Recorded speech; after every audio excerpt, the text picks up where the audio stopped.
Hey, welcome, Western Michigan, Mid-Michigan. Scott here with you live this morning on WGLM 106.3. I want to thank Johnny for that intro. He did a wonderful job of that, didn't he? He certainly did. Yeah, a good man. Another guy providing service for this show. I need to meet him one of these days. You do. He's a special guy. You have to bring him in one of these days. So anyway, Scott here, like I was saying, Mike's in studio. Hey, good morning, folks. Wonderful day outside, second day of spring. How about that? We made it. Can you believe it? Yeah. That was a hard winter for a lot of That's folks. not my phone. Oh, look at that. That was mine, folks. Oh, Mike's a popular guy this morning. there's a surprise. Thanks for turning the phone off, Mike. That's why we got you here. We can all be an example. Of what? Sometimes good, sometimes, it's questionable. I'm glad I was called and served. Thank you. We got Darren here on the dials with us this morning. Yeah, good morning. Thank you, sir, for your service. Yeah, you're being here. welcome.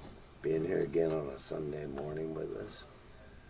Second day of spring. I'm going to keep reminding myself of that. Mm-hmm. And we got a special guest in here with us this morning on Continuous Miracle. A friend of mine. And Mike just met him, but Paul M. He has been a member of the recovery community for 30 years. 30 years now. You can speak up if you'd like. Okay. Come on, yell. Hi, everybody. Yeah. Say hi, Paul. Hi, everybody. Hi, Paul. Oh, wait a minute. And you too, Mike. He's usually a lot more boisterous than that. I don't know. We'll get him going here in a minute. We got coffee. We're all getting a little older. We realized that as we sat down here this morning.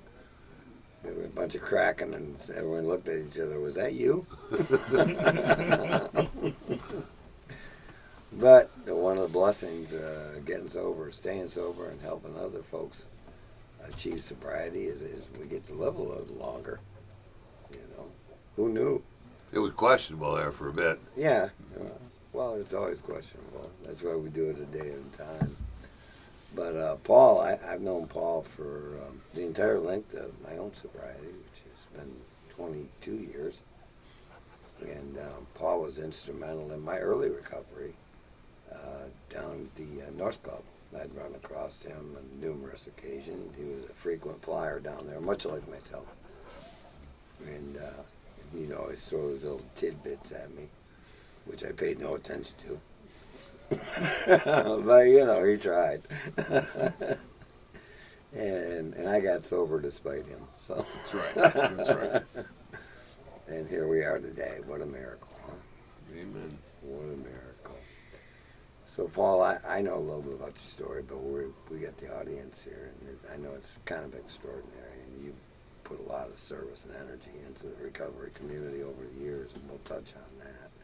But what actually brought you to the recovery community originally? It was a conspiracy that I didn't agree with. No. Was there co-conspirators or? Very much. Let's see, my employer had given me a choice between finding a new job or having that white powdery substance analyzed and going to jail. My wife had already called me and said, you better think about what you're going to do with the rest of your life because I'm out of here.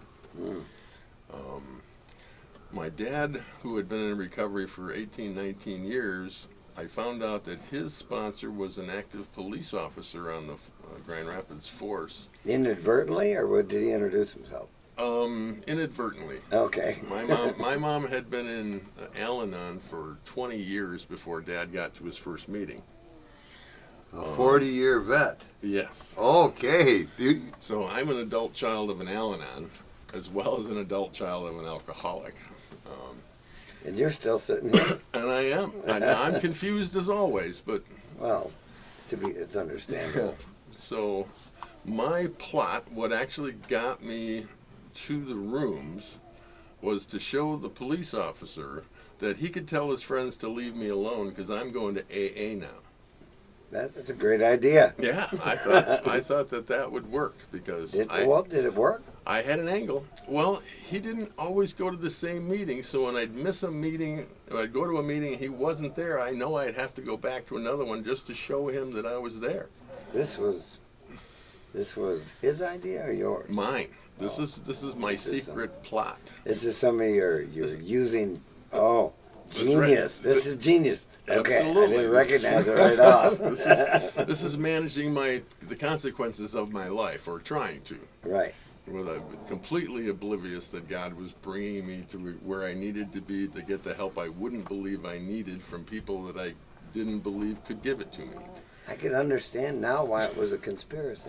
Absolutely. And you probably thought that officer wasn't using his detective skills about your attendance either, right?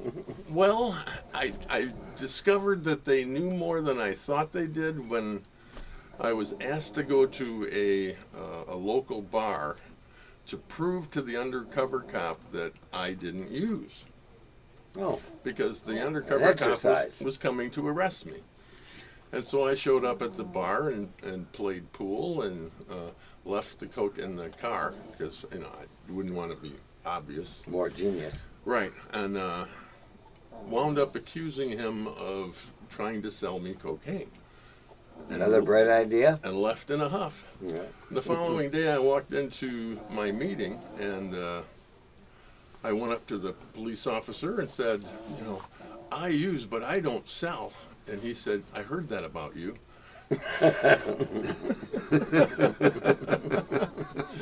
And so they were way ahead of me without my believing it.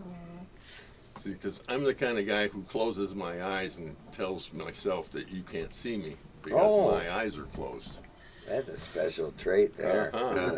That's a skill worth singing about. And just about everybody I work with has that symptom. Yeah, they come in with it, don't they? Mm-hmm. Yeah, yeah. So that kind of got you pointed towards where were your starting point? Second chance or No, they North told Club? they told me that I shouldn't go to the same meetings my dad was going to because I needed to try to learn how to be honest. So I went to that meeting. And Mostly because his sponsor was the cop, and I needed to show him that I was getting better now. yeah, that was quite a show. You put a lot of effort into showing them what you were doing. And that's the loving God taking care of me despite me. They So- probably knew that though. I know that finally at some point they accepted you. What did that take? A matter of years or weeks? It took 90 days. It took about 100 meetings.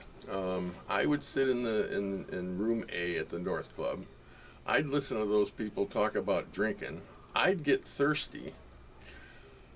I'd leave the meeting. The intersection bar wouldn't open till 2, so I had that I remember torturous, that. Yeah. torturous hour Ooh. between the AA meeting and when the bar opened. Now, I did make the mistake of telling the people at the bar, my dearest and nearest friends, Oh, yeah. that I was going to AA now. And they didn't want anything to do with me anymore. They would move away from me when I got to the bar. You'd caught the plague. I did. And, And you were just making a proclamation, right? well, I just wanted to share with my friends what was going on in my life because we had shared each other's problems for years now. I knew every one of their marital problems and financial problems and all the stuff that goes along with our behavior. And so I There's a thought good amount of that early on. yeah, I thought it was pretty significant that I was making this huge change in my life by going to AA. Did you try and bring some of your friends along? Not till later. not till I actually surrendered. What happened is, though, I got to know that loneliness that few people do because no one at the bar accepted me anymore, and I felt completely isolated. And no one in AA accepted me. And there was nothing left except the loneliness that comes when you know there's no one to call or no one to help. You got a case of the Paul. That's right. And I got, you know, when it's, my motto used to be, leave me alone, I'm fine, until they did. And I found out I wasn't. What'd that look like? Well, what happened was, my sponsor I asked for a sponsor because, That's what in you're fact, supposed to do. exactly, and it was the cop. I asked the sponsor. Genius. I asked the cop to be my sponsor, and he told me to read the big book, so I fired him. More genius. Yes, because You fired the sheriff? I did because one, Got a lot of power. you can't tell me what to do. Not that my life's unmanageable, but I also couldn't admit to myself or anybody else that I had lost the ability to comprehend anything I was reading. I could see the words, I could read them out loud, but nothing was Right. sticking. Call that being smoked out. Yeah, Yeah. they call it brain damage, but Yeah, smoked out. yeah. Just ain't that guy. We all commit exposing our blood. And so that's the condition I was in when I got here. So I asked a guy named Roger to be my sponsor next because he was the most spiritual. It sounded to me when I was sitting in the meetings initially that he didn't have to get out of bed. He just let God do everything for him. Oh, more genius. Oh, yeah. And so I asked him to be my sponsor next. And he told me to read the big book. Oh, so we got a consistent message. At Right. least. More of this conspiracy Right, stuff. exactly. And not being able to read and comprehend, I had to go buy the big book on tape. Okay. And I'd listen to it one sentence at a time, and I'd hit the rewind button and listen to that sentence again, and I'd hit the rewind button, and I'd listen to that sentence again, and I'd hit the rewind. You had some time on your hands then. I did. I was self-employed, so they didn't fire me. Probably had questions about your work ethic, but but what the heck? That's exactly right. Yeah, I was unemployable, but still employed. Pretending. And my employer would have and should have fired me, except that there's a law against having to give someone a chance for treatment first. There is a law. That's right. And if it wasn't for that law, my story would be completely different. Yeah. So they got one right. So far, so good. So during that time, as you came around a little bit, and did you go to treatment? Yes, I went for 3 days. I was expecting to go for 28, but the insurance industry had changed their policy not to cover for 28 days anymore. And so they only covered me for 3 days, and then they let me out. Ooh. My wife was heartbroken. Yeah, back then, Yeah. you know. My employer set up arrangements. 3 day to- spin. Yep, Good luck to they set me up on a pee in the bottle for 3 days a week and make sure that he's sober. And so I'd have to count the hours to make sure that it had all processed through before I took the test. More genius. Absolutely. I'm fine. Just How long did it take before you found out what fine meant? I don't remember. But you do know, right? I do know Okay, now. good, Yes, indeed. Good. Yes, indeed. Yeah, we all learn that at some point. Mm-hmm. Or we should, anyway. Right. So going to those 100 meetings. So that's like a 90 and 90, or It was, and Yeah. for me, it was probably more like 180 because I was looking for the cop.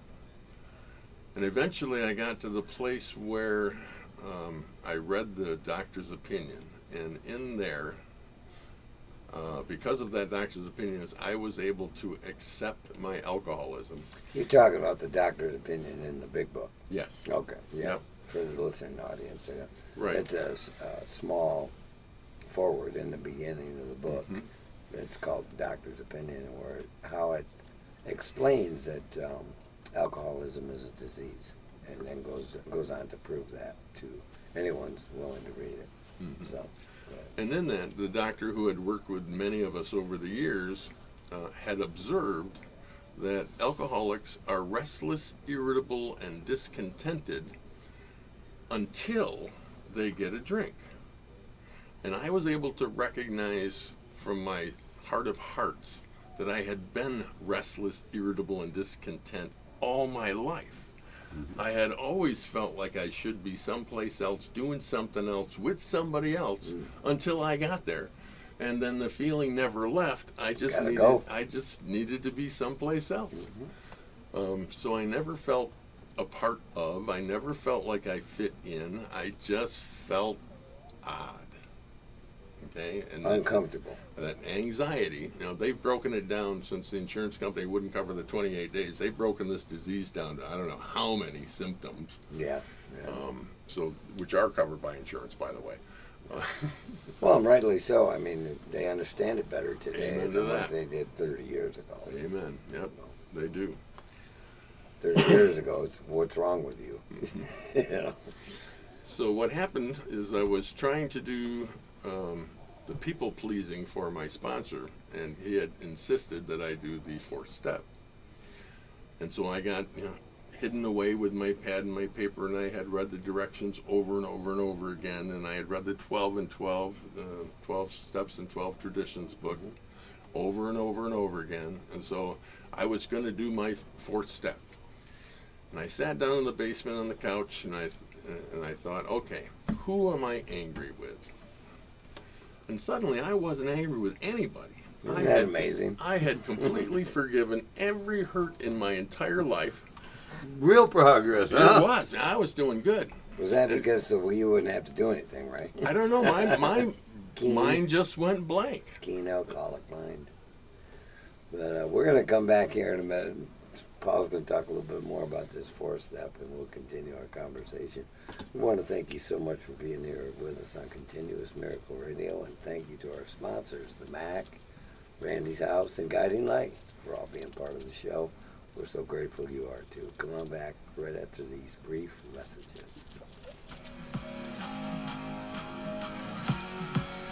Okay. Yeah. Nothing to be amped up about. Cool.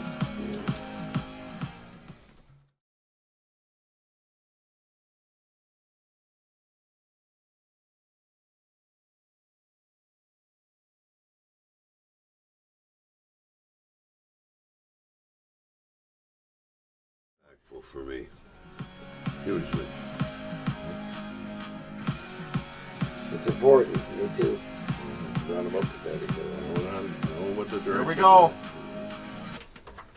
Scott back here with you on Continuous Miracle Radio. I thought Darren was coming over the desk at me there. Stand down, soldier. Okay.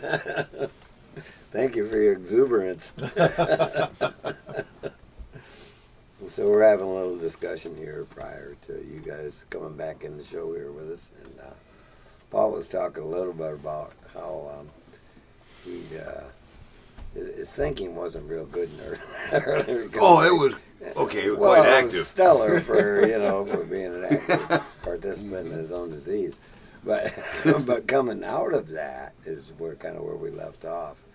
He was gonna write a fourth step. Is that right, That's Paul? correct.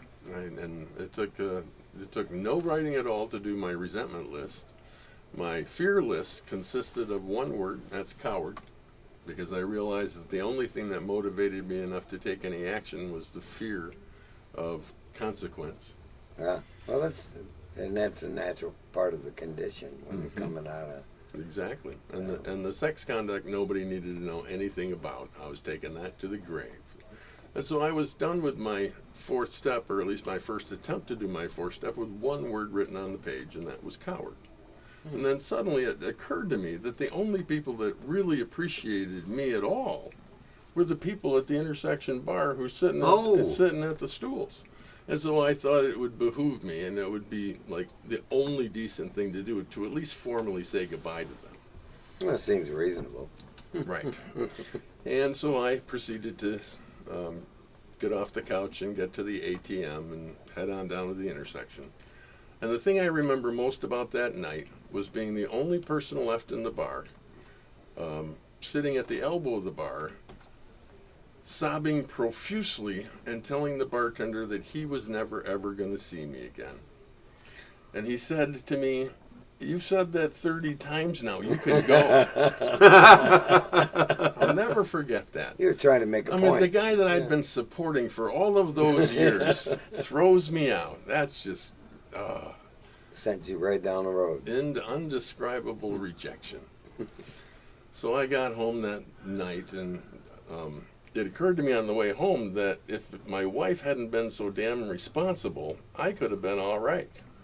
Oh. And I let her know that, apparently, because the next afternoon when I was coming to, she was not quiet. Oh, she had her turn to say what she thought. Right. And that was very uncomfortable. And It can be. for the first time ever, I actually had a desire not to feel that kind of pain anymore. And so I decided that I was never going to quit. I was never going to drink again. And about 10 hours later, it was nearing midnight, and the insanity was running rampant in my mind and body, and I knew that I had to get to the bar. I had to. It's another unpleasant place. Mm-hmm. It is the jumping off point. I Yeah. didn't know it at the time, but a voice from Roger's voice, popped into my head and for an instant crowded out all of the insanity that was going on in my head. And what I remember hearing was, if you'll get down on your knees and sincerely ask whatever God you believe in for one day of sobriety, that you can stay sober for one day. Now, Found that to be true. I crumpled down to my knees and told whatever's out there the truth about messing up my life and not being able to stop, and I accepted my hopelessness. I did not have anything to offer. I had no bargaining chips left. I asked for pity and mercy and did not expect an answer. The trouble was, my wife was still awake. Otherwise, I'd have immediately gone to Gipper's because it was the closest bar to my house. Mm-hmm. In that 10 minutes I was waiting for my wife to go to sleep so I could sneak out of the house again, I fell asleep. Now, I didn't know that till the next day when I woke up and I was still in my suit. And I discovered, and I was shocked to discover, that I hadn't gone to the bar. I also discovered that I was not alone in my basement. There was a presence there that scared me.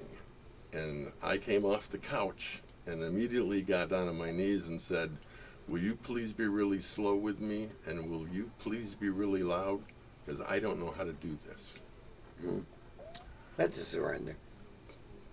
And I went racing into room A again. For the first time, I actually wanted to go there because I found out that the people that were talking about this power greater than themselves weren't lying. They weren't just trying to look good. They weren't just trying to impress. They actually meant that they depended upon this power at whatever their understanding of it was. It occurred to you they were sharing their life experience with you. They were sharing a gift that they were received that they didn't deserve either. Right.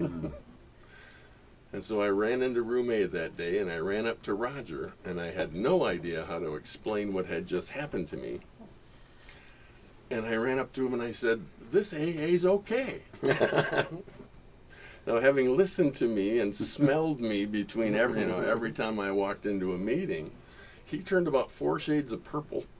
You could see the veins in his neck and his forehead popping out, and he said something that I'll never forget. He said, "Paul, I just can't take you anymore. The only value that you have as a human being is that you're God's child, but everything in your head is crap." And for whatever reason, I just accepted. That made sense. I That just made sense to accepted you, it. yeah. I didn't have any argument there, and had no. And I just accepted it and walked away because he fired me that day, and so. Well, with good reason. Absolutely. He held out as long as he could. Yeah. Yeah, when the blood pressure's up and the veins are coming, no, I'm And he done. knows he can't do anything to help the unwilling. Right. Powerless. And so what happened next was that me and this presence that I had visited me, were going to handle this. And for 3 days that I was able to stay sober without any guidance. And I went down to the balcony meeting at the North Club, and I was sitting off in the corner sobbing uncontrollably, and I didn't know why. I couldn't have explained to you why I was doing what I was doing. Well, early recovery, there's a lot of raw emotions coming out. Yeah. I'm sure there's a reasonable explanation for all of it. Today there is. Yeah. But my experience, I just felt the loneliness. And I saw this guy walk in who had been carrying big book studies into the treatment center that I was at, Gordy. And Gordy had these piercing blue eyes, and he could remember names. I couldn't do any Your of head that. was still full of mush. Oh, yeah. And he was walking past me, and I heard myself, without any intention of doing this, I heard myself ask him to be my sponsor. And I was shocked when I heard myself say that, because I didn't mean to. And he pulled a little notebook out of his back pocket and asked me what my sobriety birthday was. And I don't know where I was given, well, I do now. I was suddenly given the power to tell the truth for the first time since I've been coming to the meetings. I told him 3 days. I didn't tell him the 90 days. My ego told me to tell him. You're right. And he wrote that down in his little notebook. And he put my sobriety birth date down, 10/25 of 95. A year later, I found out that 10/25 was my mom's birthday.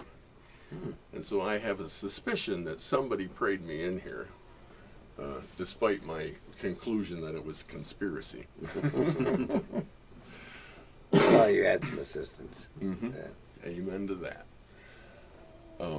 But I also found out that he used that little pocket book as a prayer list. And I finally made it to the top of his prayer list. And that was a very valuable lesson for me. Yeah. It's important that we especially, I mean, now a little more mature in sobriety, but yeah, those fellows that came before us, when they pay attention, they want to try and help you.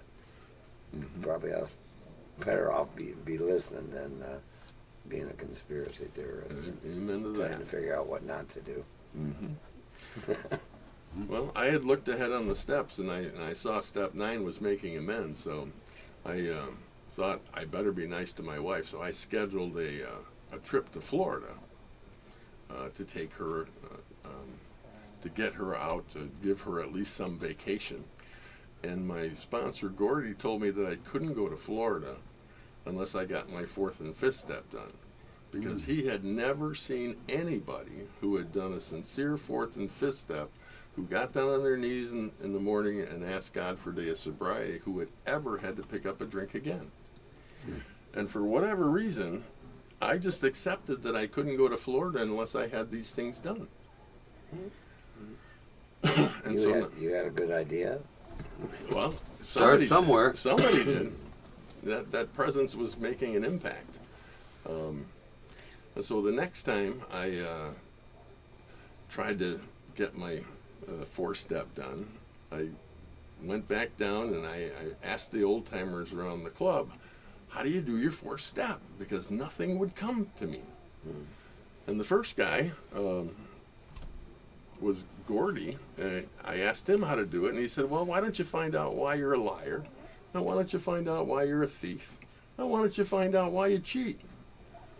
That's a pretty good list to start on. Well, I didn't admit that I was any of those things yet, so I was kind of insulted that he assumed that I was any of those things. And so We let you be insulted. and so I went to the cop and said, how do you do your 4th step? And he said, well, why don't you get a Hazelton guide and just follow the directions? And I knew that that was not AA approved, so I didn't have to listen to him. And so I went up to Roger, the guy who fired me, and I said, Roger, how do you do the 4th step? And he said, well, why don't you get down on your knees, Paul, and do a very sincere 3rd step, pick up the pen, and start writing. What a novel approach. I had all of those ideas swirl around in my head when I got back down to my basement, and I was overwhelmed before I could even start. I was exhausted before I could even start. And what happened to me was I collapsed again, got down on my knees and said, God, if you want this 4-step done, you're going to have to do it for me because I can't do it. And I sat on the couch and I opened that Hazelton guide and it said, go as far back in your life as you can remember and write down any time you can ever recall being hurt. And suddenly I was transported back to being an infant. And this isn't necessarily in order, but I can remember being in the crib giving that blood-curdling cry for Mom and her not showing up. You poor thing. And I Sure, you were the only one. What I saw in that experience were the judgments I made that guided my life from that moment on till today. I found an old idea that hurt me and everybody around me, based on very sound judgment of an infant. All right. Now, that same mom, who loved everybody else more than me, told like 8 of us that had gone to the department store with her out in Standale what time to be back at the car. I didn't show up, and when I did wander out into the parking lot, I found out she was gone. And that proved further to me that I no longer needed to respect or listen to her, and that she didn't love me. You were abandoned. I knew that. And these are the first couple of things that came out onto my list when I was doing my 4th step. I hadn't thought about that stuff in 39 years or 35 years, and yet in an instant it was clear as day. It went to the school ground being picked last one time in recess. It went on and on and on and on. My cowardice as to talking to girls, and for 2.5 hours I took dictation. One after another, these ideas that I had guided my life showed up, and I wrote them down on a piece of paper. Every woman I had ever been with, every time I had ripped off every employer, every friendship I had betrayed, every criticism I had made to all of anybody who would associate with me, so that I could feel better about myself, I needed to put you down. And all of that flowed out of that piece of paper. That's a pretty extensive 4-step. Yeah, it took 2.5 hours writing as fast as I could, and I went through my entire life up until the present moment. So, and then it stopped. The flow stopped, and I knew that I was done with my 4th step.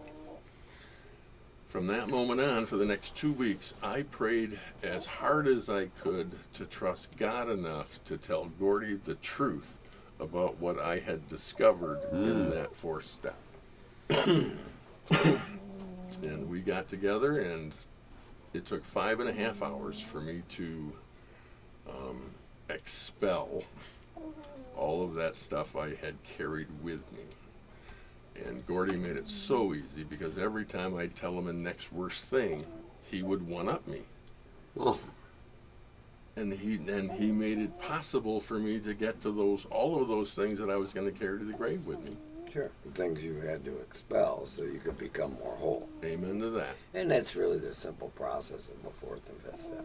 Mm-hmm. Whatever it is that you're fearful of, or incidents that occurred that you were harmed, and you become perturbed over that and carry that with you. We jot that down and we look at it in real time as adults. We can see it for what it is. Why? Because Well, at we're least sober. have a better perspective. Yeah, Yes. why? Because you're sober. Right. That's why. And you're guided. And you're guided. You have somebody help you understand things a little more clearly, so you're not controlled by that stuff anymore. And that's just one of the benefits of a 4th and 5th step. Right. So, And we got all done with that, and my sponsor asked me Do you want to continue to do the things that you can see now have hurt yourself and the people you care most about so much? And It's a yes or no question. yeah, and I was sobbing uncontrollably and said no. And he said, "Well, good. Let's do the 7th step." So my 6th step was a total of one word: no. Right. We Sounds familiar. We knelt down, said the 7th step. Gordy left. I went down my basement because the directions required me to spend an hour alone with God after this experience. And he showed me my life. And a greater sense of hopelessness came over me because I realized that I had no control over my human nature. And I can't change it. I don't have the power to change my human nature. And from the depths of my soul, I cried out to be helped. And I got a response that cleansed me. But then became a long period of reconstruction.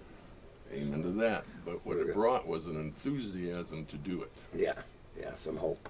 Yes. Yeah. Yeah. I wanted to go tell those people that they were right all along. We're gonna come on back here after this brief break and hear from our sponsors right here on WGLM 106.3. Thank you so much for being with us today, and we hope you're enjoying the show. All right. I haven't had to interject much of anything. You're doing great, but you could pick your chin up and look around a little bit. Hey, you're still awake. What the Thoughtful, introspective.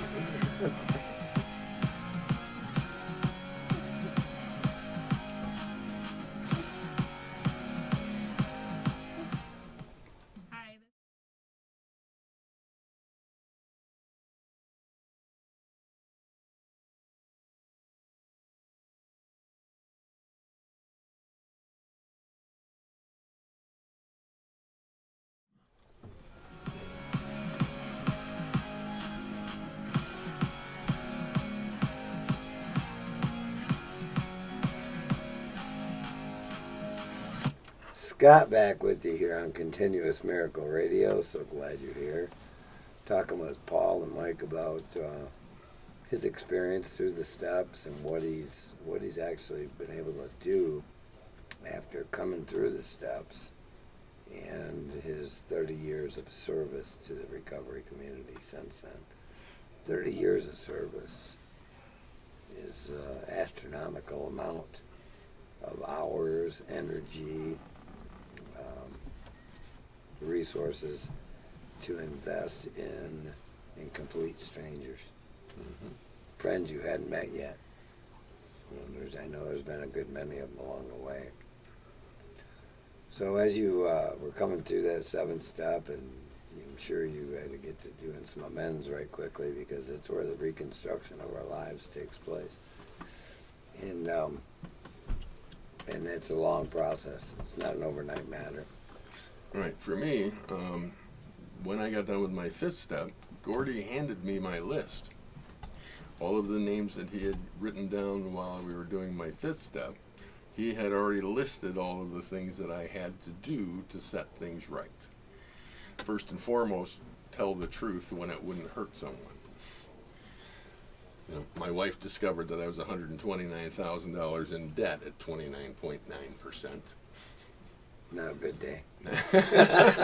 Didn't change anything except I didn't have to deal with it alone anymore. All of my clients needed to be addressed, and I discovered that I couldn't do this on my own, so I needed help, and I employed and enlisted the help of others, because the notion that I needed to be able to do this on my own was vanquished during that process. I also discovered that following the directions in the big book is the only thing that ever worked for me. And so my experience with exercising those principles, I thought everybody else should have as well. So at that time, I started a big book study, and I've been doing that for the last 30 years. and now it's at the Second Chance on Thursdays at 5:15. So, just so the listening audience understands, so Paul got sober as a working the program of the 12 Steps of AA. And then for the next 30 years, he's been investing his time, energy, and resources in holding a meeting every Wednesday at 5:15. Well, now it's at the Second It's Chance. Thursday, yeah. Yeah, Thursday, excuse me. In 30 years. You make Think it about that. you make it sound like it's work. No, but for a lot of people it would sound like work. Yeah, and To our for, listening audience. yeah, and for me, it's But just for doing you, what I it's want. It's about doing something that you become. I love it. You become educated, number one, and you're helping educate others, number two. And Well- that's a service that's provided in a recovery community. Mhm. You know, and I don't think a lot of people understand that. Yeah, it's a shock to realize that they wrote a book about your life before you were born, and Yeah, it's they knew you were coming. yeah, that's pretty miraculous. Yeah. I gotta interject something. Please. For myself, when I started doing book studies, I had to wait a couple of years after being in the program before I started. But once I started that, my education just became rapid to the point where it went from theoretical knowledge in my head to actually being in my heart. Mm-hmm. And I think it had to do with everybody, and not everybody, a lot of people in the book studies had questions, and I didn't have the answers until I really thoroughly worked the steps. And I don't know, I'm not trying to say I had all the answers, but the answers got better once I worked the steps, so that's something I could share Mm-hmm. from the book studies. So I'm glad it's still working even before I got there. Amen to that. Well, the good news in that is you guys actually read the book and applied the book. Oh, wait a minute. Working, making stuff up as you went along. That's the best part.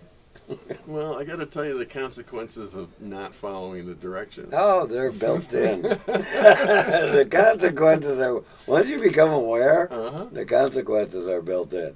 Okay? Yeah, but because of my powerful spiritual experience You were golden. during that Yeah, you hour, were good. right?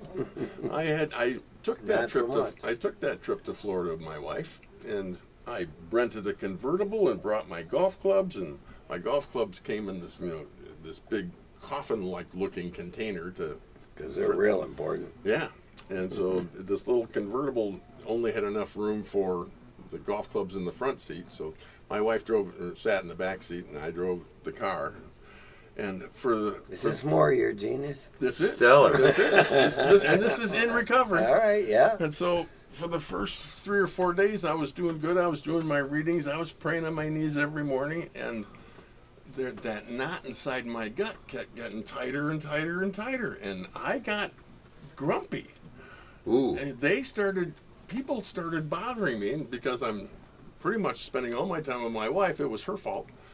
And I'm glad you could deduce these things. absolutely. She was so demanding. And so now it's finally time to leave. And and the stories in the back of the book didn't help anymore, and nothing seemed to help. And so we load the car, and we're heading back to the airport in Tampa. And from the back seat, she says, "Get off at this exit," while we're on the highway. And I turned, and I went from being almost on time to now I got to cross the Tampa Bay Bridge, turn around, and come all the way back, and now we're going to be late. Oh, yeah. And so finally we just made it while I'm telling myself, this is the worst that can happen. It's going to be okay. It's going to be okay. And this is New Year's Eve, 1995, and I still smoke, so we fly into Detroit, and the only place you can smoke is the bar in the airport. Oh, yeah, I remember That's- those days. So I'm sitting there and telling myself that it's going to be okay, it's going to be okay. And we finally make it to Grand Rapids, and the only piece of luggage that shows up at the airport is this coffin-looking golf club thing. So I take those, we head home. Now my tension is unsurpassed. I get home, and my pet iguana is dead. Oh, yeah, I It's- remember. It's dead. Oh. The guy that I had Another bad day. and I had gotten to take care of him, didn't look next to the cold window where it froze to death. And now I'm heartbroken on top of got the Coffin Golf Club, the Dead Iguana, Right. yeah, And and now you're I- anxious. And now I'm in a rage. Oh, raging. And I try to open up this coffin-looking suitcase and discover my key doesn't work. I've stolen somebody else's golf clubs from the airport. Nice work. Right. Yeah. And now the rage is overtaking me, and my wife just volunteers to take the golf clubs back. And I'm going to go to a meeting, the How'd Your Day Go meeting at the detox unit. And my wife's driving out of the driveway, and I slam the door behind me as hard as I can so she can hear it, and discover I've just locked myself out of the house without the keys. Well, you're rocking it. I am. So I get to stew there for the next 20 minutes, seething in my anger and self-righteousness. And she finally comes home and lets me in the house, and I get my car keys and head on from 28th Street down to the Longford detox unit for my last meeting. And I get to about Cascade, and I run out of gas. And I'm sitting on the side of the road, cranking the starter down to 0.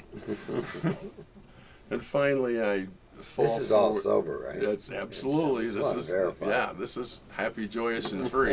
Sounds like it. My head hits the steering wheel finally, and I say, God, if you'll just let me get to the gas station, I promise I'll never miss a meeting again. And I turned the key, and it started. And I limped into the gas station, got my gas. That was easy. That was easy in for God. Yeah. He does miracles, but Yeah. they're usually does. more complicated than that. Right. Yeah, well, I made it to the meeting, and as the last detox patient spoke, the counselor saw me coming down the hall, saw the insanity. Saw the insanity in my face, and asked me how my day went. And I spewed all of this out on them. And Poor souls. we circled up and said the Lord's Prayer, and the guy standing next to me was still shaking from the inside out with those cold, clammy hands. Yeah. Newcomer. Yep, just got there today. And we said the Lord's Prayer, and at the end of the prayer, he looked up at me and he said, "Thanks for being here. I don't feel so bad anymore." Everybody can do something. And I'll tell you what, as soon as he said that, every ill feeling in my body and soul vanished in an instant. And that taught me more about step 12, Yeah. how the newcomer is there to help us rather than us helping them. Yeah, absolutely. It's been my experience. Yeah. So by telling those people the truth about not having it together, about still being dependent upon this power greater than myself, I offered them a means to be helpful to me. And that is the most valuable thing to me that we can offer, is to offer somebody else the value The truth. to help us. Yeah. Yeah. It's kind of a reciprocal. Mm-hmm. You don't know it until you know it, and you definitely don't know it until you experience it. Right. And that's just how that works. Right, exactly. Yeah. And I read a little while later in working with others that when all other measures fail, working with another alcoholic will save the day. And Yeah. now I have an experience to share that proves to me that that line in the book is true. Yeah.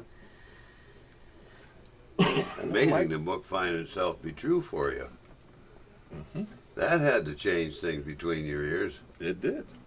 And it also motivated me to start sharing my experience with what the book said is true. And that's why I've always done the big book study. Yeah. Yeah, it's important to stay grounded and to give factual information to Right. folks, because when they come in, they're as messed up as what we were when we first got there. Amen to that. And that's why I applaud and appreciate all the men and women who stay focused on the books, or the big book, or the 12 and 12, the book studies, I guess I'll call them. The Recovery Road, which we were talking about. I remember some of your You know words how to me. how valuable that is to people who are new to the recovery community. I'm sorry, Mike.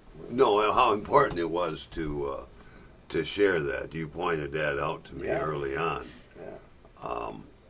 And we reinforced my wanting to be in a book study. Well, that's where the value is. Yeah. You know, I think you found that in your 30 years of continuous sobriety and leading book studies. And that's just an amazing amount of service. Getting to do what you want. But you find it's pretty regular in the recovery community. Oh, yeah. It really is. You find folks that have been around a while who are simply trying to give back what's been so freely given to them.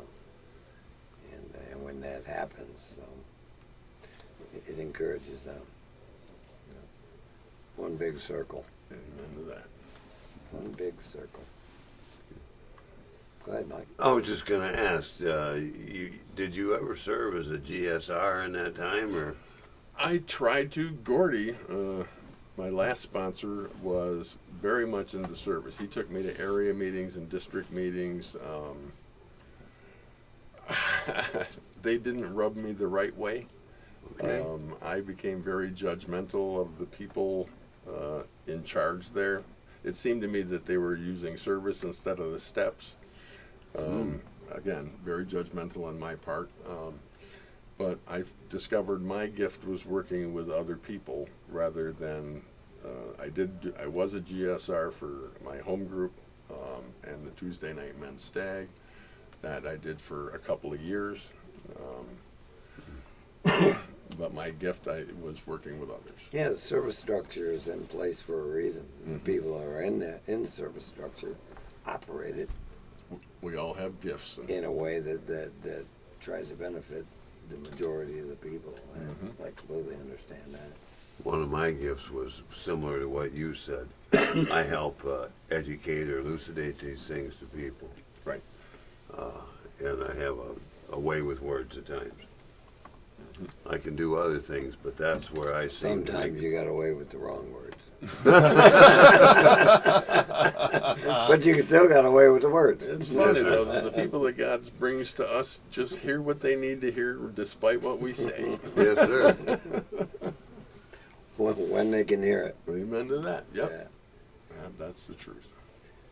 But back to that service structure, I so appreciate those folks because that's all work, volunteer work, service work that has to be done. And early recovery is still a little judgmental, all those things that haven't kind of been rubbed out yet. Yep. Still carry with you. It takes time to release all those It does. defects, I guess I'll call them. I'd like a small interruption. I hear that you have a big part to play in retreats also. I did once upon a time. Okay. They appointed me to get the retreat masters, and I brought in Bob Darrell, several of the people that have been around a long time and dedicated their lives to recovery. And I was able to witness how some of the people in those retreats were given very specific help in a particular crisis they were going through because of that. Ed Mutum was there. He had written a book about forgiveness, and his father was shot at the bar across the street, and he wound up going into prison and helping the person and giving him a place to live and finding him a job and demonstrating what these principles are really about. Yeah, lived experience. Exactly. So and his motto was, "I love you and there's nothing you can do about it." Hey, that's my motto. Maybe he had a verse too. Yeah, I want to thank Paul for coming in today. Oh, my pleasure. Sharing some experience, strength, and hope. It's about his journey in the recovery community the last 30 years.